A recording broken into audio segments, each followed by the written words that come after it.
Bom dia a todos! Tudo bem com vocês? Meu nome é Leonardo Zoccarato Ferreira e hoje nós daremos mais uma aula no nosso curso de filosofia. A segunda e última aula sobre Demócrito. Vamos meter a cara no atomismo, com todo respeito. Você aí gosta da escola de filosofia? Aprecia e respeita o meu trabalho? Então contribua com ele.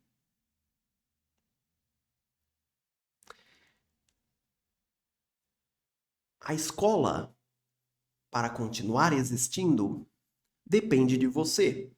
Não depende do seu vizinho, não depende do seu amigo, depende de você. Você pode deixar likes no vídeo, comentários, se inscrever no canal, falar com as outras pessoas a respeito da escola. E se quiser, contribuir financeiramente também, ajudando-me a sustentar a minha atividade. Tudo o que você precisa saber está na descrição do vídeo. Certo? E agora, vamos para a aula? Vamos saber o que Demócrito tem a dizer a respeito dos átomos? Vamos lá!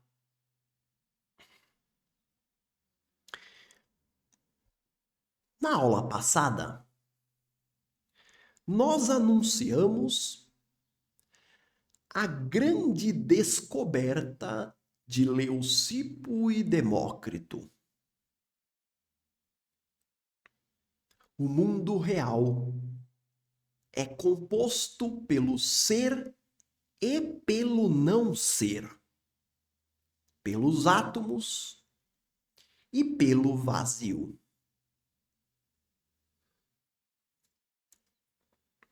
Hoje, nós vamos desdobrar essa concepção. Vamos trabalhar com algumas consequências dessa proposta. No mundo da vida, no mundo que nós sentimos, vemos, tocamos, ouvimos, existe uma multidão de seres distintos. Nós olhamos pela janela e vemos muitas cores, muita diversidade, animais diferentes, pessoas, algumas mais belas como eu, outras não tão belas.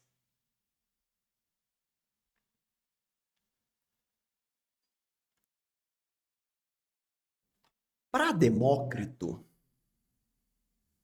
essa imagem sensível não é uma ilusão ou uma falsidade, como pensava Parmênides.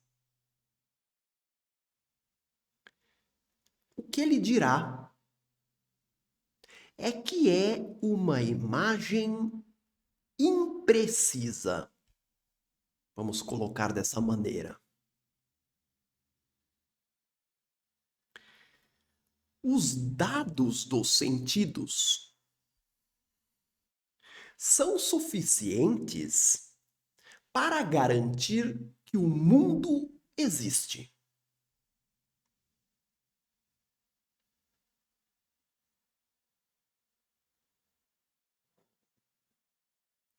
Eles também podem garantir que o mundo é múltiplo, que o mundo está em permanente movimento. A multiplicidade e a movimentação constante do mundo são um reflexo de uma multiplicidade e movimentação fundamental. E eles também são suficientes para nos ensinar que o nada existe, como já contamos na aula passada. Só que ele não é um retrato fiel da realidade última, da realidade essencial.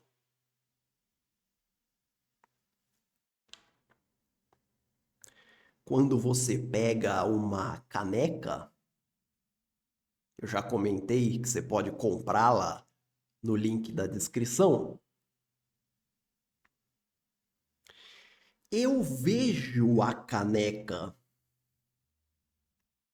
mas o que esse ser é fundamentalmente não é a caneca.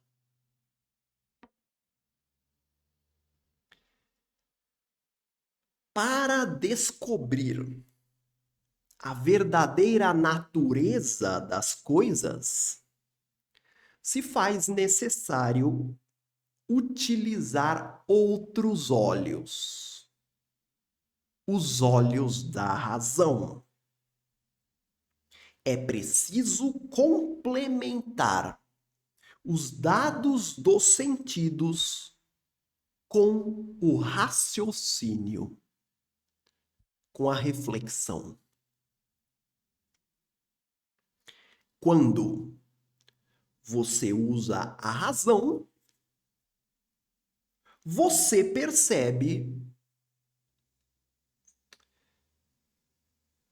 que, em essência, só existem duas coisas: os átomos e o vazio. Essa é a verdade marcada na pedra do atomismo. O mundo que nós vivenciamos é apenas um reflexo de um substrato atômico. Eu, você, o seu papagaio e tudo o que mais existe não passa de milhões e milhões de interações entre átomos no vazio.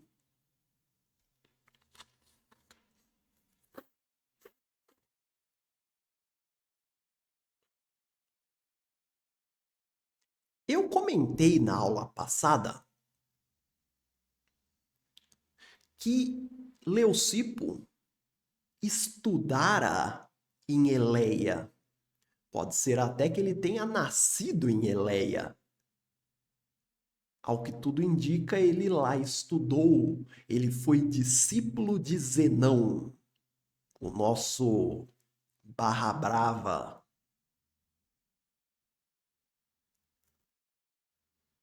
E ele aprendeu isso lá com os eleatas. Cada átomo em si guarda todas as propriedades daquele ser de Parmênides.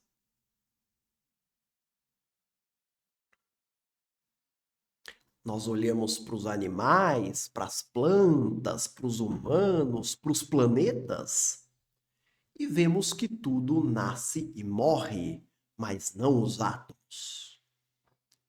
Os átomos permanecem. Os átomos são imortais.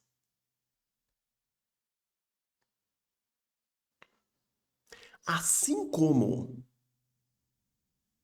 as sementes de Anaxágoras, os átomos são qualitativamente idênticos. Todos eles são iguais em termos de qualidades todos eles são sólidos, todos eles são indivisíveis, todos eles são eternos, todos eles são imutáveis. Mas, ao contrário de Parmênides, que acreditava num único e solitário ser, para Demócrito, o ser, isto é, a realidade, a existência, né, tudo o que existe, o ser, é de fato composto por infinitos e inúmeros seres, por uma coletânea infinita de pequenas unidades de realidade cercadas pelo nada. Os átomos.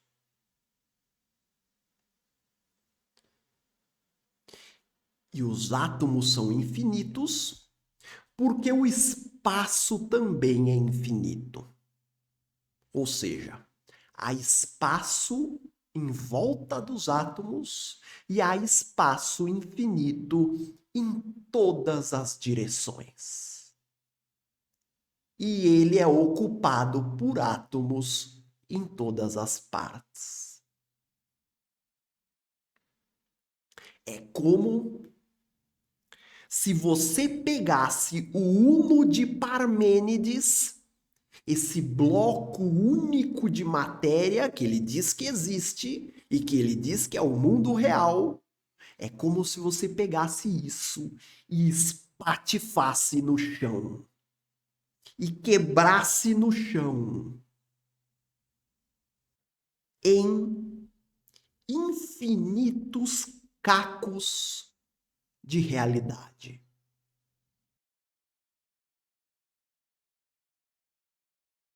Chegou até nós uma palavrinha curiosa com a qual os antigos descreviam os átomos. Eles diziam: os átomos são impassíveis. Os átomos são insensíveis. Eles são isentos de paixões. O que será que quer dizer isso, hein? Será que um átomo nunca encontrará o amor da sua vida? Será que um átomo nunca achará o seu príncipe encantado? Ou será que átomos não se entristecem? Será que eles não se deprimem? Será que o papai átomo ensina o atominho desde criança? Se liga, moleque! Átomo que é átomo não chora.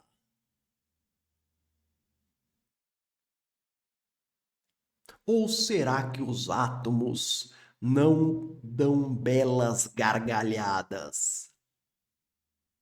Imagine uma plateia de átomos num show de stand-up. É a plateia mais difícil para qualquer comediante. Não. Os átomos são impassíveis porque eles são inertes. E eles são inertes porque não possuem cores, não possuem cheiros, não possuem sabores, não possuem temperaturas.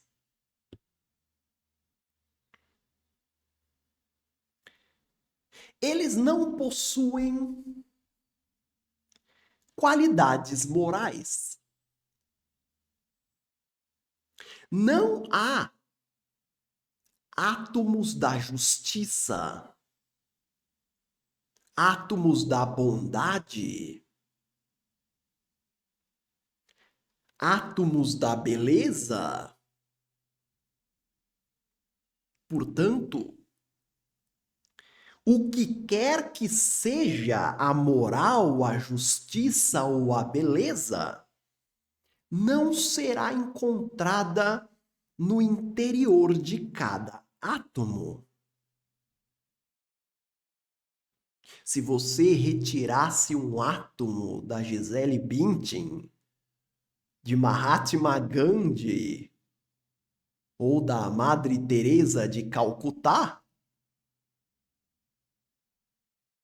não haveria nenhuma diferença entre esses átomos e os átomos do Batoré. Entenderam, né? Acho que sim.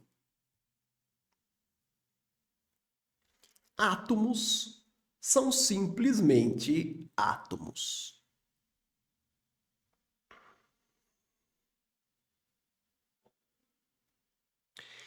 Esse é um ponto crucial. Os átomos não trazem consigo, não trazem dentro de si nenhuma das qualidades que nós vemos na matéria. Os átomos isoladamente não explicam os fenômenos do mundo.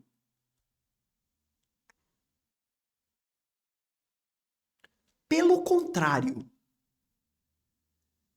o mundo é do jeito que ele é por conta da interação entre os átomos, do intercâmbio entre eles, por causa da maneira como eles se chocam, da maneira como eles se tocam, da maneira como eles batem uns nos outros, da maneira como eles se movimentam em conjunto. Por exemplo, o que é a audição? Demócrito explica que os corpos no mundo emitem átomos que vibram. Esses átomos sozinhos não dizem nada a respeito do som. Só que aí eles são levados pelo ar até o nosso ouvido.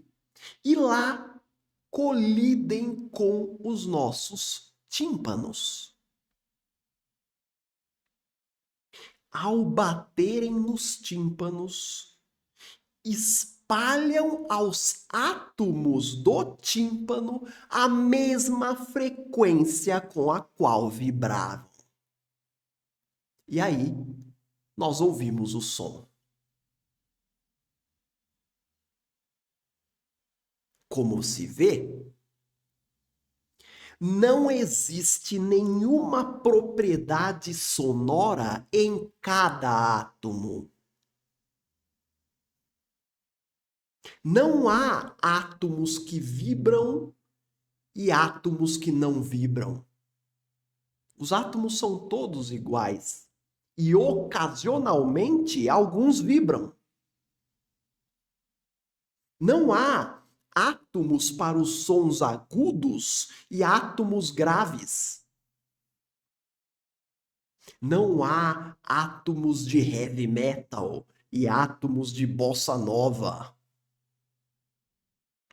O que há é simplesmente átomos. E alguns deles vibram.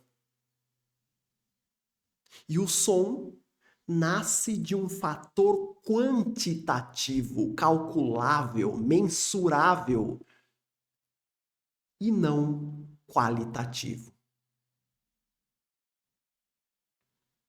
O que vale para o som, vale para todas as outras propriedades. Voltemos à nossa bela caneca. Eu noto que essa caneca é lisa, que ela é colorida, a maior parte tons de azul. Eu noto que ela está gelada e verifico que ela serve para beber água, ou café, ou pinga, sei lá quem você é.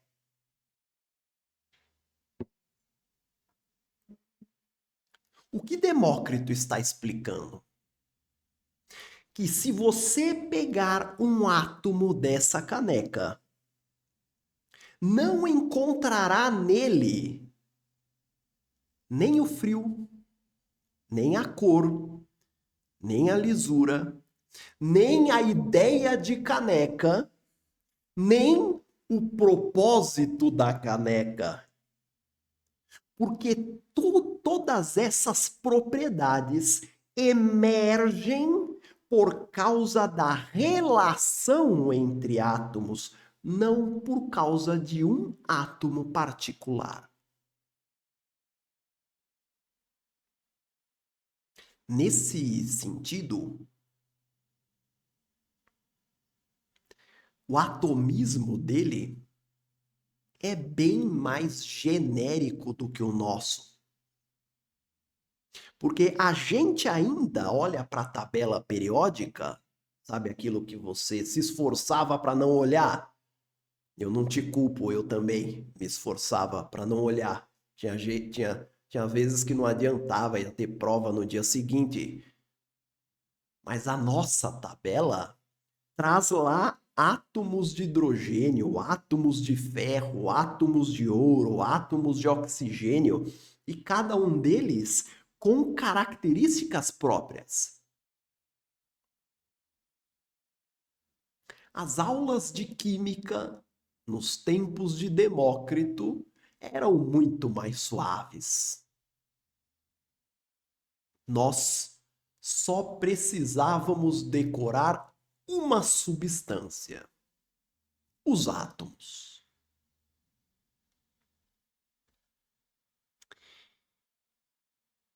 Dos fatores quantitativos que diferenciam os átomos, o principal deles é a forma. É isso aí que vocês entenderam. Há átomos de diversos formatos para o gosto do freguês. Ô, vem cá, ô Dona Maria, tudo bem com você? Tudo bem. O que vai ser hoje, Dona Maria? Ah, hoje eu quero um átomo triangular. Tem? Tem, tá aí, toma o seu átomo. Oh, muito obrigado, muito gentil, obrigado. Volte sempre. E você aí? Oh, meu nome é José. Ah, ótimo, José. O que você quer hoje? Ah, eu quero átomos quadrangulares. Tá, tem também. Toma aí seus átomos quadrangulares, se divirta com eles. Há átomos de diversos formatos. Há átomos retangulares, há átomos cilíndricos, há átomos pentagonais, há átomos para toda a gente. E alguns até com formatos exóticos.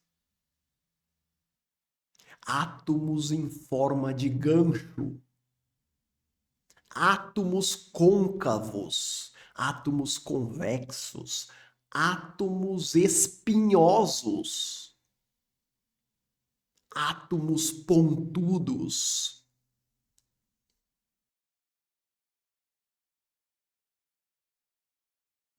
A forma do átomo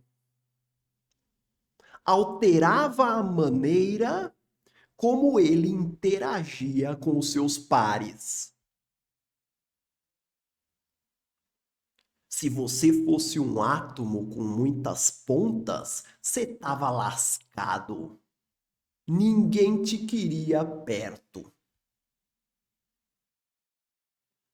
Átomos pontudos, ao tocar, por exemplo, na superfície da língua, machucam os átomos da língua, arranham os átomos da língua, e a língua agredida avisava o corpo. Eu não quero mais esses átomos em cima de mim. Eu não quero mais experimentar esses átomos. Esses átomos são ruins. E esse aviso não era com palavras, era com sensações. É o azedo e o amargo de alguns alimentos. Por sua vez, sabe aquela maravilhosa, agradável e doce Nutella que você ingeriu no café da manhã? Ela é suave, ela é deliciosa, ela desce redonda, porque composta por átomos arredondados. Átomos que, quando passam pela sua língua, ao invés de arranhá-la, massageiam-na, proporcionando satisfação.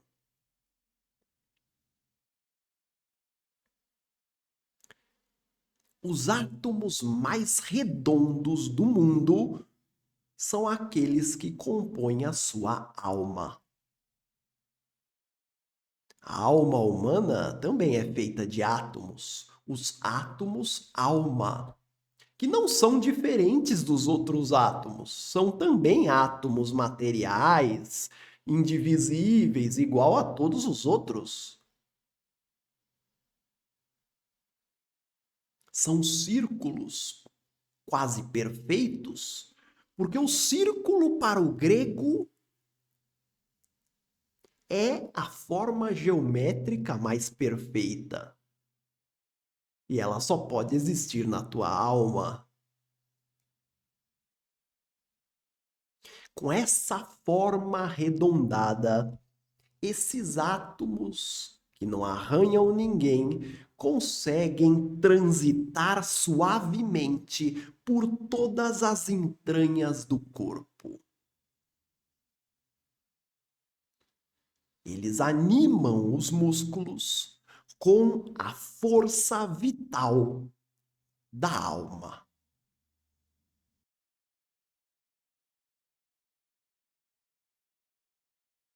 Os átomos estão em constante movimento. O que os movimenta? O que provoca o movimento dos átomos? Quando eu era criança, lá vem. Meus pais me levavam no Parque da Mônica. Quem é de São Paulo sabe. Era uma maravilha. Nossa, como é bom ser criança. Eu me esbaldava, passava o dia inteiro correndo, suando. Putz, era uma loucura. Que bom que é ser criança. Tinha um brinquedo lá que era do carrinho de rolemã, eu nem lembro direito como era, era divertido, mas o que eu mais gostava era o carrinho de bate-bate.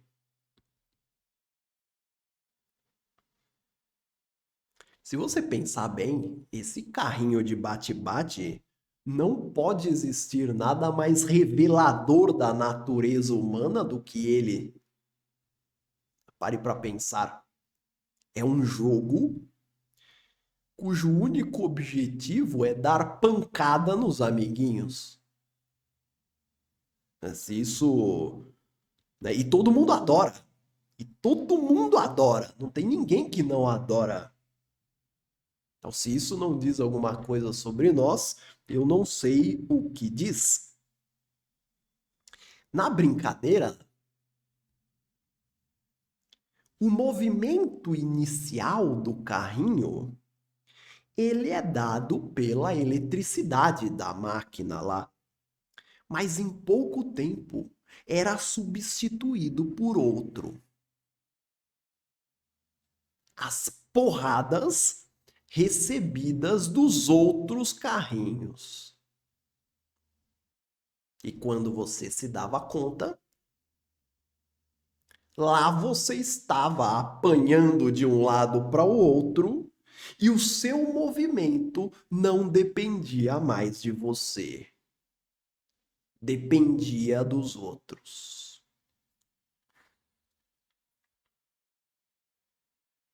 De igual maneira, os átomos se movem exclusivamente pela pancada dos outros átomos.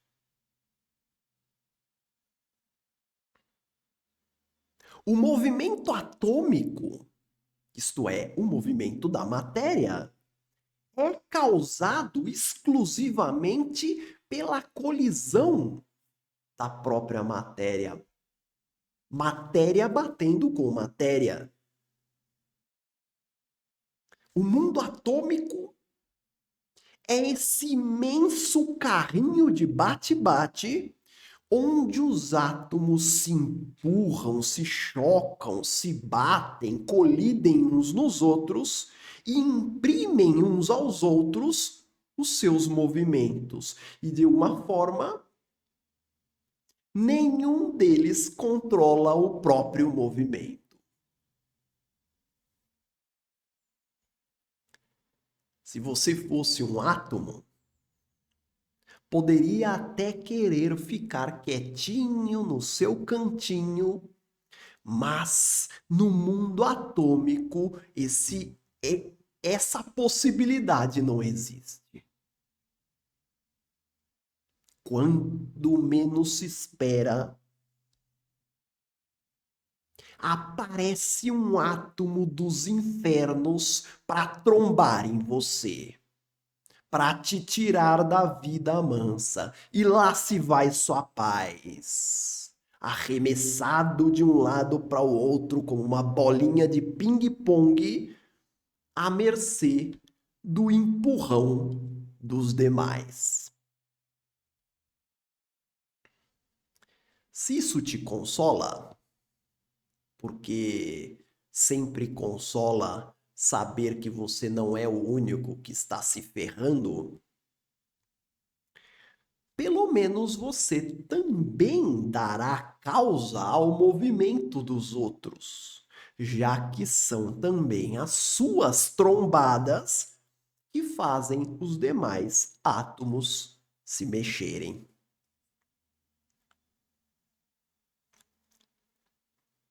No carrinho de bate-bate, o movimento inicial é dado pela energia elétrica que alimenta cada carrinho. E no mundo real? Como o movimento começou? Claro, né? A pergunta é óbvia. Porque se você me diz que eu sou um átomo e eu me movi porque um outro átomo bateu em mim, poderíamos pensar que em algum momento um primeiro átomo teve que se mover. E aí começou a reação em cadeia. Quem foi esse átomo? E por que ele se moveu? Ou o que o moveu? A resposta é muito clara. Eu não sei.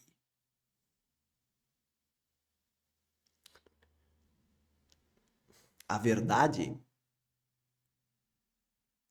é que os átomos são eternos. Eles sempre estiveram aí se batendo. Nem Demócrito, muito menos eu, sabemos qual foi o primeiro motor do mundo. E, na verdade, se você considerar que os átomos são eternos, sequer há um primeiro motor do mundo. Você está decepcionado com essa resposta? Veja pelo lado bom. Pelo menos ele não fez que nem Anaxágoras. Pelo menos ele não tirou da cartola uma tal de inteligência ou divindade ou sei lá o quê, que queria inaugurar o movimento inicial. Pelo menos ele não inventou um nous, uma mente, para fingir que sabia a resposta.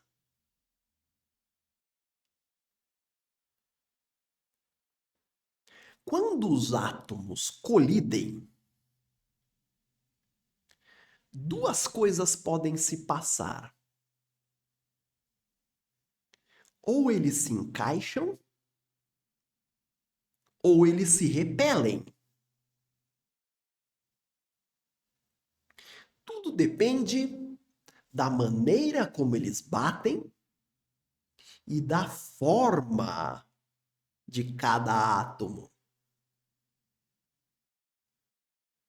Às vezes,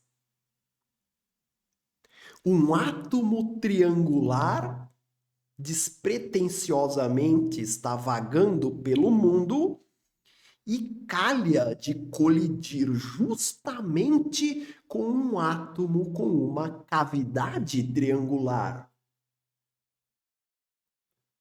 É o par perfeito. Tal como no jogo do Tetris.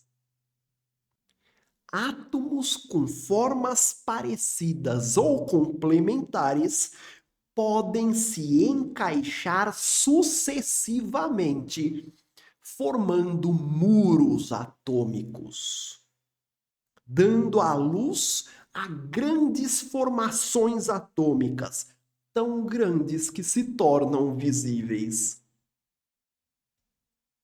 São as mesas, são os hipopótamos, são as cadeiras, são os pinheiros e, é claro, são os homens. O nascimento não passa de agregação de átomos. E o formato dos átomos e a maneira como eles vão se encaixar decidirá a aparência que o agregado terá. Então você pode ter uma porção de átomos triangulares e quadrados, mas com eles formar muitas combinações. E aí delas pode nascer um bloco de concreto, pode nascer uma folha, pode nascer um rato.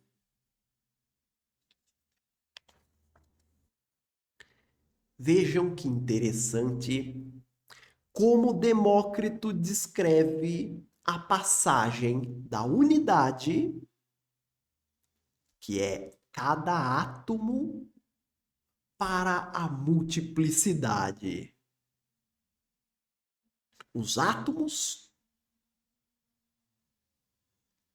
são qualitativamente idênticos.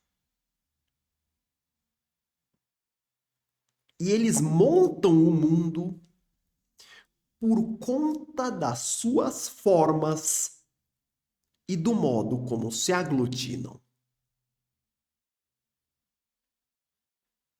Só que o mundo Não é um arco-íris. Como dizia um cara quando eu trabalhava, sabe? Antigamente eu trabalhava, agora eu só dou aula. Como dizia um colega de trabalho, o mundo não é aquele todinho gelado. Sempre existirá a hipótese de que dois átomos se toquem, mas não se combinem, porque suas formas não são compatíveis. E mais ainda, os conjuntos atômicos, os agregados atômicos, recebem impactos de outros conjuntos ou até mesmo de átomos isolados a todo momento. Se esses impactos forem fortes o bastante, comprometerão o encaixe, tal como dois asteroides que colidem e se evaporam. Os seres morrem quando se desagregam. E eles se desagregam quando o seu conjunto atômico, quando o seu agregado atômico é desmontado por um impacto externo.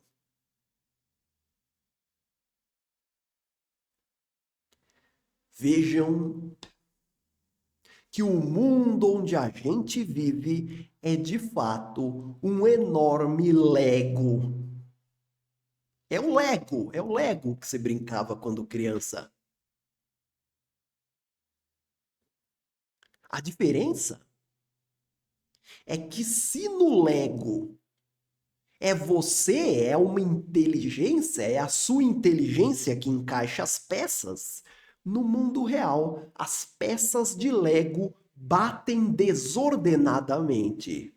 E aí, às vezes elas se encaixam, às vezes elas se repelem, às vezes desencaixam as que estavam encaixadas, e assim os seres vão nascendo, vão morrendo, e nós, humanos pretensiosos, ainda pretendemos dar nome às coisas, achando que elas vão durar para sempre. A gente olha para o cachorro, um conjunto atômico, e diz: tá ali o Bidu, desconsiderando que cada coisa em sua fragilidade pode desmontar a qualquer instante. O reino atômico é o do puro determinismo. Não há ordenação a priori. Não há uma inteligência divina que discipline o movimento. Não há nenhuma causa externa que confira ao todo ou a qualquer uma das suas partes um propósito, uma missão, uma finalidade. Não há nenhum plano pré-concebido para tudo isso. Nós estamos no reino do completo acaso. Mas entendam bem, acaso não significa que tudo pode acontecer. Significa que não há um planejamento e nem um planejador por trás do que acontece. E significa que o que quer que aconteça, acontecerá necessária e inescapavelmente.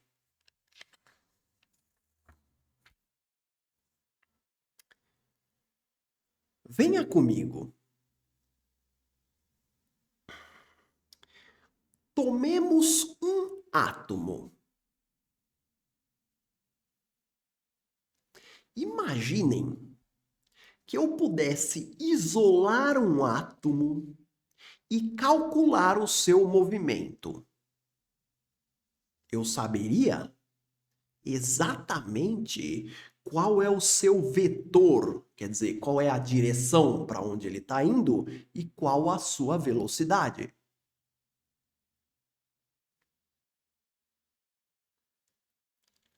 Esse dado me diria também aonde esse átomo estaria no futuro. Ou melhor, aonde ele estará no futuro. E, por consequência, o tipo de colisão que ele provocaria nos demais átomos.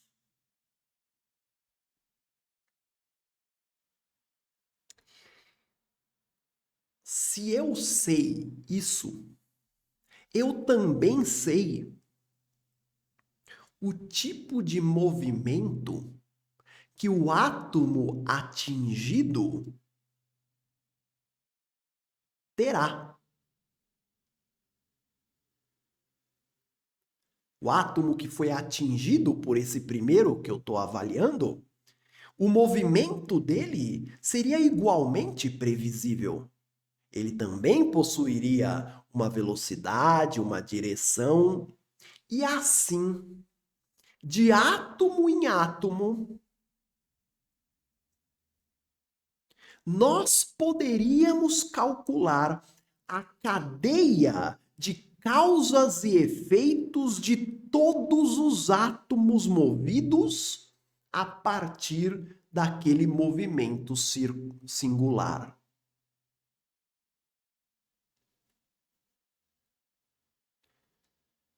Considere agora não um, mas todos os átomos existentes. Trata-se de uma sequência de movimentos incrivelmente complexa, muito mais do que a mente humana conseguiria apurar. Porém, por mais complexa que seja, ainda calculável e previsível. O que aconteceria, senhores, se eu tirasse uma foto dos átomos e botasse num supercomputador e fosse capaz de calcular todos os movimentos de cada átomo?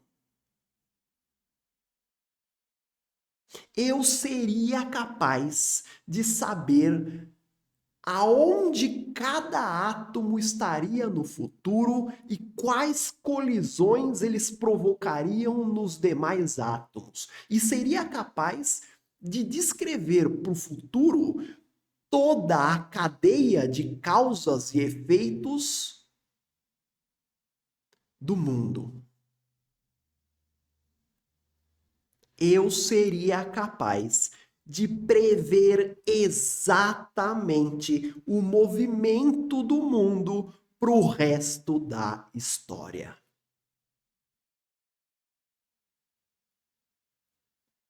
É uma consequência lógica do atomismo. O mundo é composto por átomos e vazio. Os átomos só se movem quando e como são movidos. Ora, o movimento do conjunto é exatamente igual à soma dos movimentos individuais.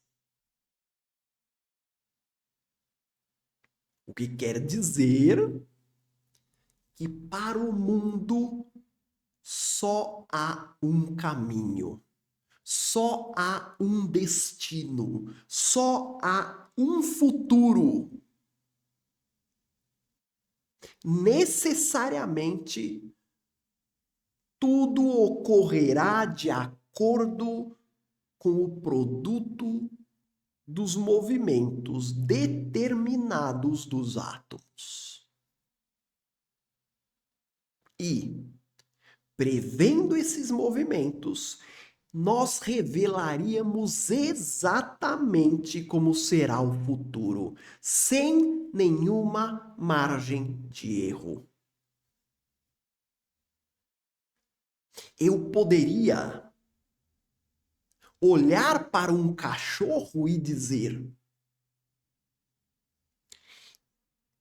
eu pego os dados do cachorro, ponho no computador, pego os dados, eu uso os dados desse supercomputador, aí eu olho para o cachorro e digo: esse conjunto atômico vai morder um outro conjunto atômico, meu vizinho José, no dia 15 de março de 2039, às 11h37, na Praça da Cidade.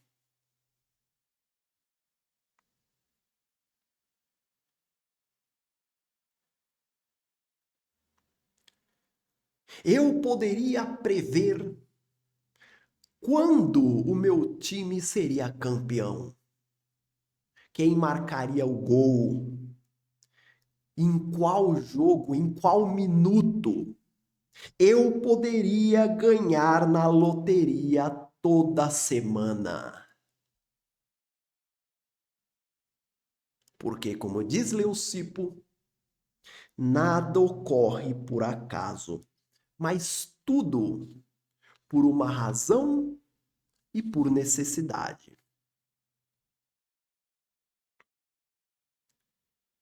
O mundo de Demócrito é o do puro determinismo. Porque a cadeia de movimentos atômicos não pode mudar. Não há nenhum fator ou causa que desvie os átomos do movimento que eles descrevem. E como o movimento que eles descrevem é calculável e é previsível, eu posso saber exatamente como o futuro será. O futuro está rigidamente preso ao passado e tudo percorre o destino que lhe foi atribuído. O futuro é totalmente dependente do choque ininterrupto da matéria no passado e no presente.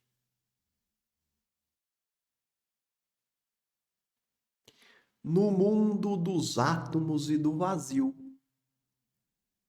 não há falhas, não há exceções, não há improviso, não há espontaneidade, não há escolha, não há liberdade. O mundo material não pode escapar à lei absoluta da causa e do efeito. E o homem? Como é que fica a gente nessa brincadeira? Assim como todas as coisas, o homem é composto de átomos. E não são átomos especiais. São átomos idênticos ao resto da realidade. E aí? E aí, meu irmão, é que eu e você estamos submetidos à mesma necessidade que se abate sobre o seu cachorro, sobre o seu gato, sobre a sua aranha de estimação, sobre as árvores, sobre os astros. Tão certo quanto o ciclo solar é o comportamento do homem. Assim como na tragédia de Édipo, agimos da única maneira como poderíamos agir.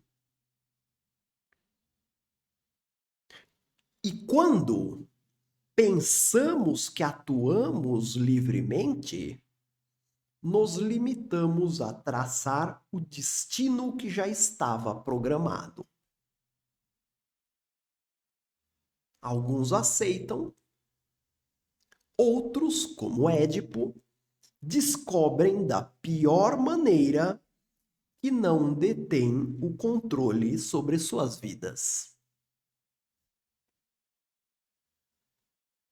Se é assim, como fica a ética? Como fica a pergunta sobre a melhor maneira de viver?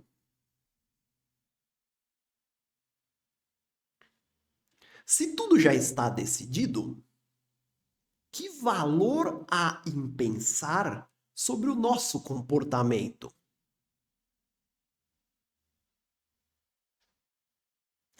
Demócrito passou a história como o filósofo sorridente.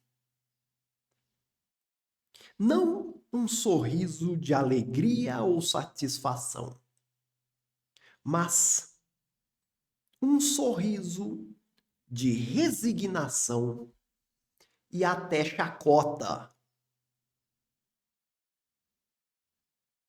A chacota foi reservada àqueles homens que lutam pelo impossível. Escapar do mundo físico. Trouxas que se comportam como se não fossem seres compostos por átomos. Como se fossem imunes aos movimentos atômicos.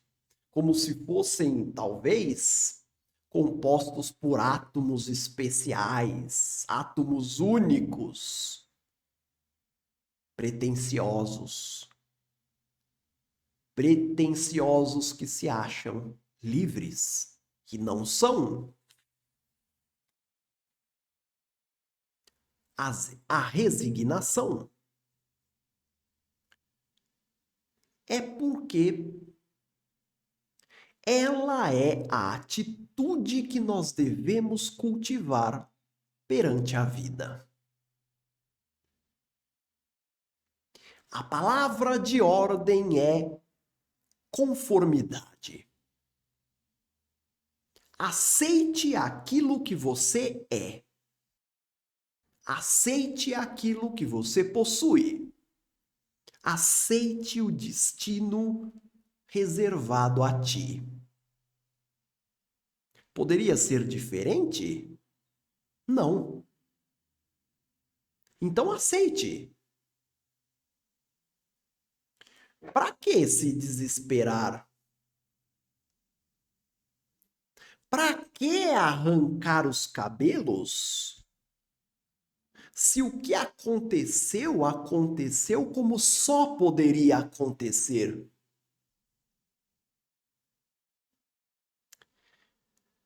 Cultive a tranquilidade e a serenidade da alma através do entendimento de que o mundo é exatamente o que ele deveria ser.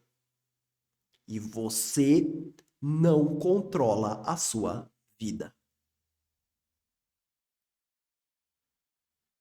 Mas, professor, eu não posso alterar os movimentos atômicos das coisas que me cercam?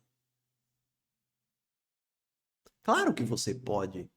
Você faz isso todo dia. Mas sabe o que é? Lembre-se que você também é mais um conjunto atômico. E as alterações que o seu corpo faz no mundo são o produto de movimentos anteriores dos átomos. De uma forma ou de outra, tudo o que você faz já estava destinado a acontecer desde o princípio. A ética de Demócrito pode ser entendida dessa maneira. A música está tocando e o DJ toca o que ele quiser. Se você não gosta da música, pior para você. Ela vai continuar tocando. O homem possui apenas um dilema: passar a vida se lamentando e odiando o próprio destino, ou aceitá-lo e encontrar alegria no que puder.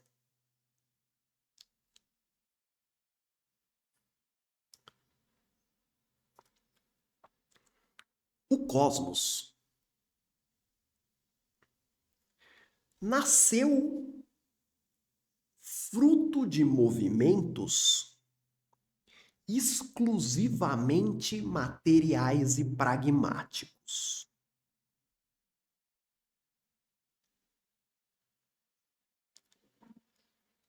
Ele é o resultado, ele do jeito que é hoje, é o resultado de uma certa configuração atômica que se formou no momento em que o cosmos estava nascendo. Nós estamos falando do nosso cosmos, não estamos falando da realidade. A realidade é infinita e eterna.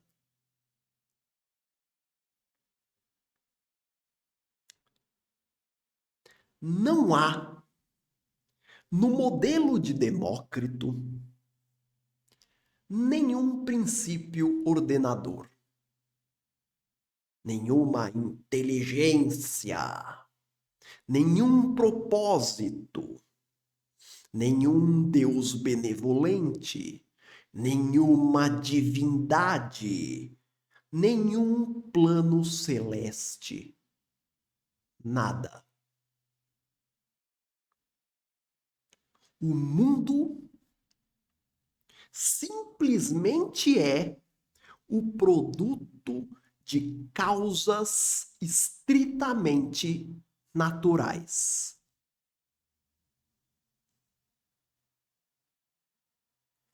E ele não precisa de nenhum motivo para ser do jeito que ele é.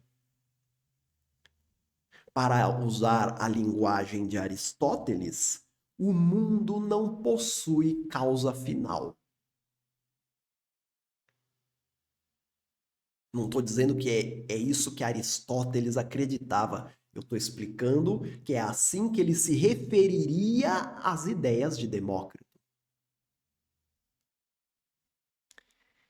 Dessa concepção, Demócrito tirou uma das conclusões mais audaciosas da história do pensamento. Vocês estão prontos? Isso aqui é inacreditável. Sigam meus bons. Olha só. O espaço é infinito. O número de átomos é infinito. Em toda parte, esses átomos estão batendo uns nos outros. E caso eles colidam de uma determinada forma, nascerá um cosmos. Agora vem. Não é apenas possível. É obrigatório que cedo ou tarde os movimentos atômicos que formaram o nosso cosmos formem também outros cosmos em outras partes da realidade. É isso aí que você ouviu. Demócrito, no século V a.C., propôs a existência de outros mundos além do nosso. E atenção agora, porque o que eu vou ler para vocês não saiu da boca de um cientista hoje. Saiu da boca desse malandro que nasceu há 2.500 anos atrás, que não tinha telescópio, que não tinha laboratório, que não tinha acelerador de partículas, que não tinha porra nenhuma. E aí, só com a sua imaginação, só com o seu crânio, ele vira e diz isso aqui.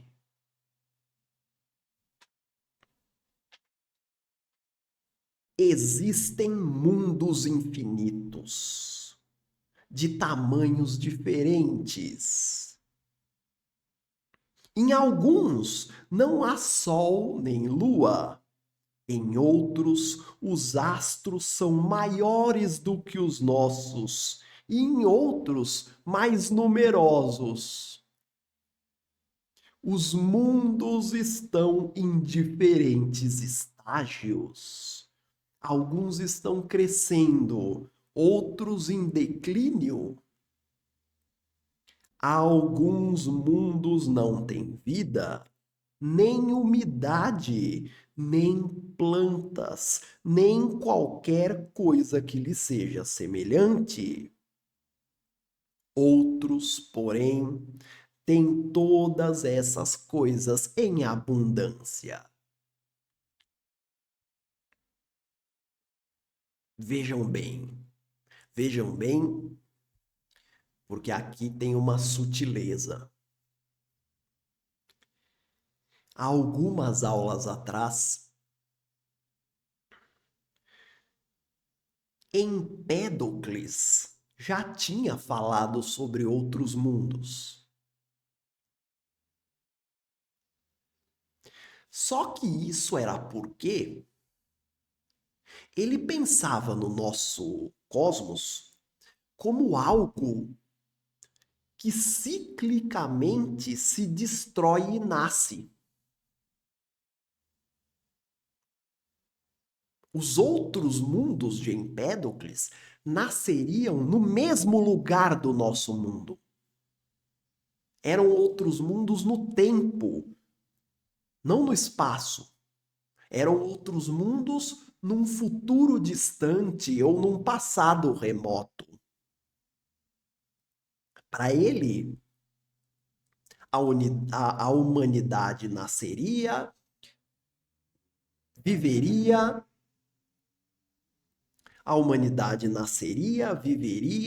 dali a pouco o universo colapsa, mata todo mundo, aí abre de novo, aí a humanidade nasce de novo.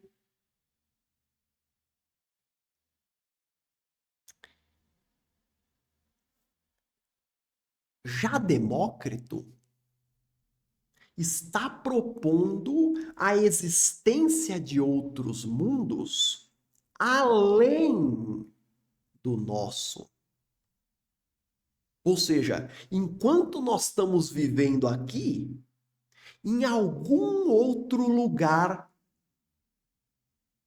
existem outras terras, outros sóis, outras luas e talvez até outros seres filosofando como nós. E quantos são os outros mundos que existem? Ué, Se o espaço e os átomos são infinitos, há infinitos outros mundos.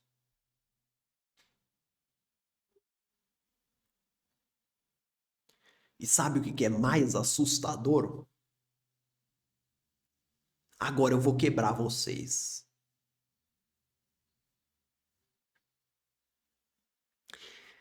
Considere exatamente o que é o nosso mundo hoje. Considere as pessoas, a geografia, a fauna, a flora, os governos. Considere você, as suas atividades, os seus hobbies, o seu marido. Por que o mundo é do jeito que é? Porque ele é o produto de incontáveis, mas previsíveis movimentos atômicos. Vem comigo. Isso quer dizer que, dada uma certa formatação de átomos no momento inicial do cosmos, o desenvolvimento cósmico a partir desse ponto se segue lógica e necessariamente. É o produto da cadeia de causas e efeitos que não pode ser diferente. E isso não se aplica apenas ao Sol, à Lua, se aplica a você e eu. Se aplica ao nosso comportamento, se aplica à profissão que nós escolhemos, aos parceiros com os quais nós nos casamos.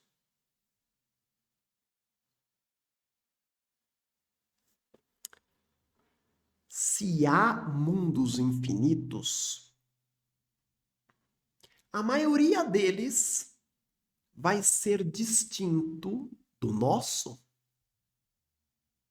Entretanto, como são infinitos, alguns deles nascerão a partir da mesma formatação que deu origem ao nosso cosmos. E a partir dela, a relação de causa e efeito se segue, sem nenhum fator diferenciador. Professor, pelo amor de Deus, onde você quer chegar? Eu quero dizer que alguns daqueles mundos infinitos devem ser cópias exatas do nosso. Eu digo exatas. Em algum lugar aí fora, num espaço da realidade absurdamente distante, talvez muitos multiversos além do nosso, há um outro professor Leonardo, dando aula em outra escola de filosofia, em outro YouTube,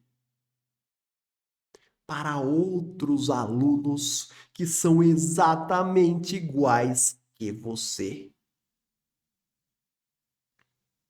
Dando aula sobre outro Demócrito, um Demócrito alienígena de uma Grécia antiga alienígena.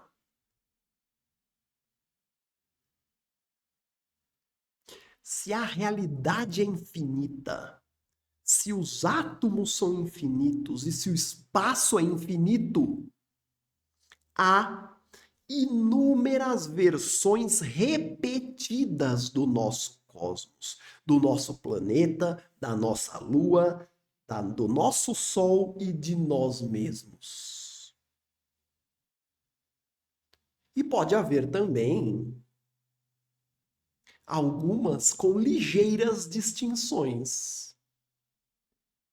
Alguns cosmos que no momento inicial, na formatação inicial atômica, um átomo se deslocou levemente de um ponto a outro. E aí, talvez nesses cosmos, seja você que esteja dando aula e eu que esteja assistindo, ou em algum deles eu não tenha deixado o Tribunal de Justiça, esteja trabalhando até hoje e o projeto aqui não foi retomado. Ou em outro cosmos, eu posso sequer ter me interessado por filosofia. Eu me chamo Adalberto e sou ginecologista. E isso não é ficção. É a consequência lógica, dedutiva, racional do modelo mecânico e determinista de Demócrito.